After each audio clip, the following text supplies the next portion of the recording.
be zooming back in, and this was another one where we went deeper into the stats. You know, sometimes it's not all about watching the film. Kind of have to crunch the numbers a little bit. And another one we also got right, as we have 2 weeks in a row where we're over 500 for our picked games.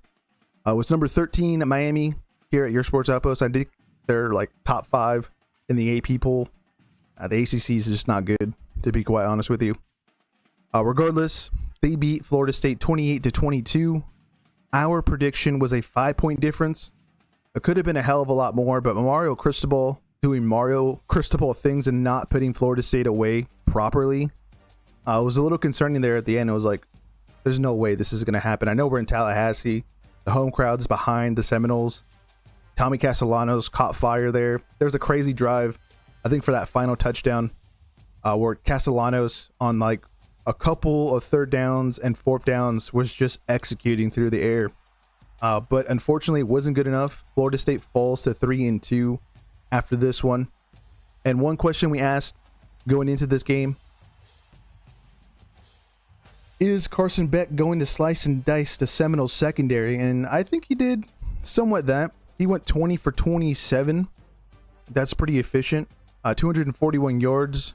Did what he needed to do.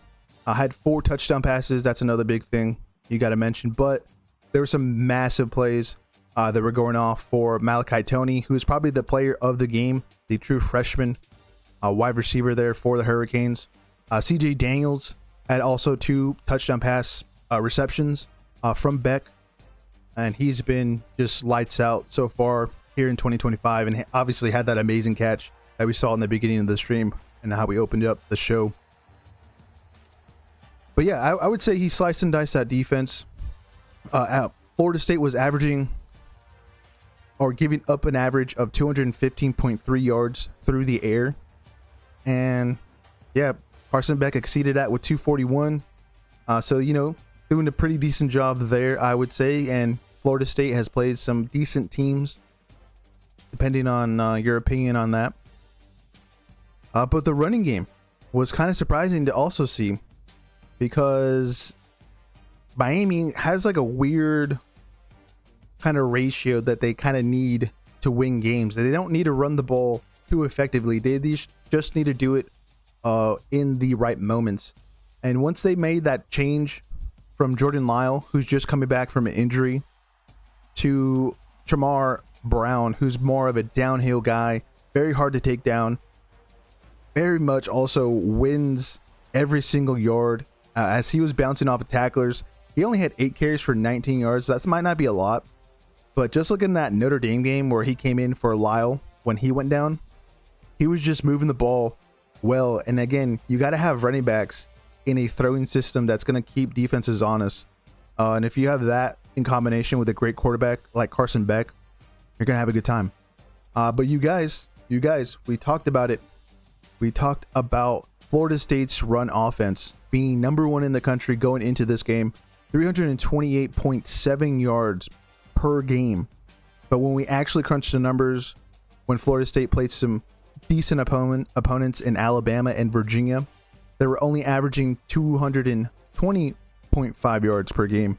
Still a top 20 run offense, but yeah, this is just not going to happen against Miami, who probably has the best run defense in the country, I would say.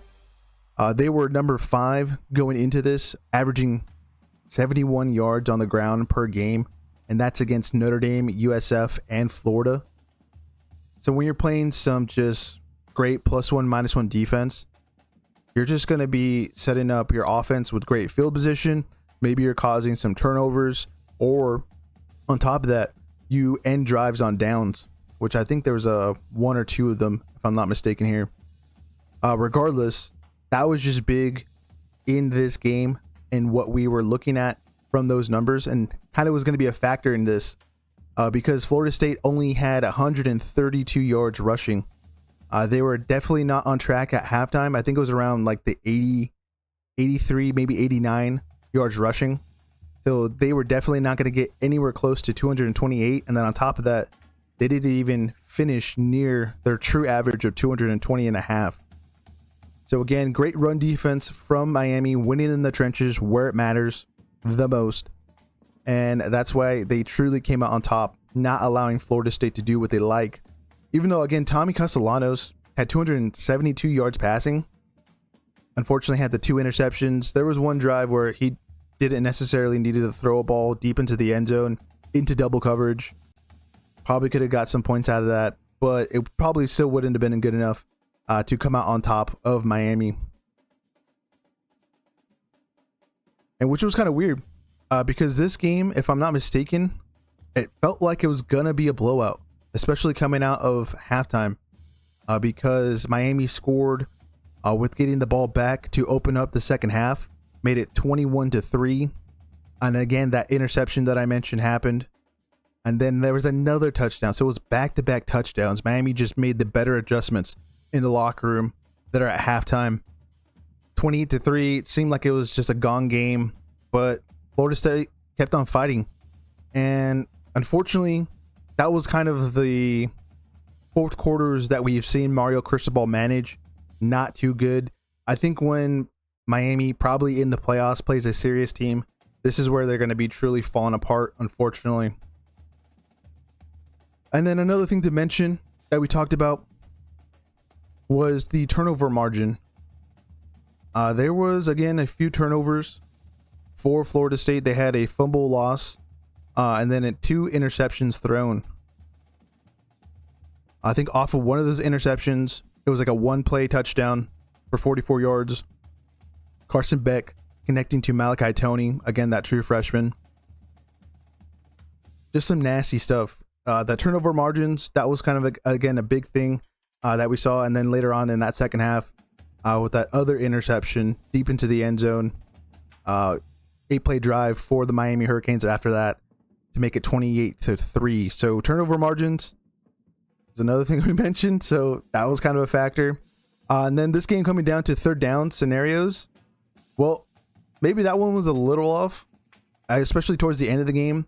Florida State just had a crazy touchdown drive. I think it was at 19 plays, 96 yards.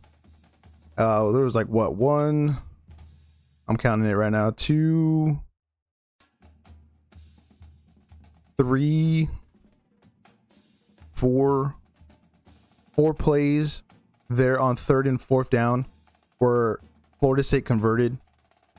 That was just like insane to see. Like, it was like unreal. It felt like, okay, Florida State's going to go away here on this touchdown drive that ended up being that 7 points. And they actually converted on the 2-point conversion as well. That's why, again, it ended up being 28-22. But third downs throughout the game, yeah, Florida State wasn't good enough. Towards the end, they kind of made up for it, but came up too short, way too short.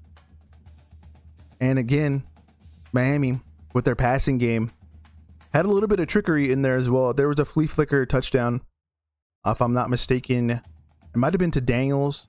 Either was to Daniels or Toney. I'm thinking it was C.J. Daniels, where he had the flea flicker touchdown. But a little bit of trickery, a lot of finesse, and it allows them to, again, win 20-22. Our prediction was a 5-point difference, so we were just off by 1 point. Pretty close. And then we talked about Mark Fletcher and Jamar Brown coming in clutch in third down scenarios for the Hurricanes in moving the ball. Well, they set up 3rd and doables. I think that's also what we have to bring up in those pickups on the ground. Not a lot. Fletcher, 12 carries for 40 yards. And then Jamar Brown only had 8 carries, again, for 19. Not a lot, but just enough to move the needle and getting Miami over the line there in Tallahassee, as now they are back-to-back state champions there in the great state of Florida.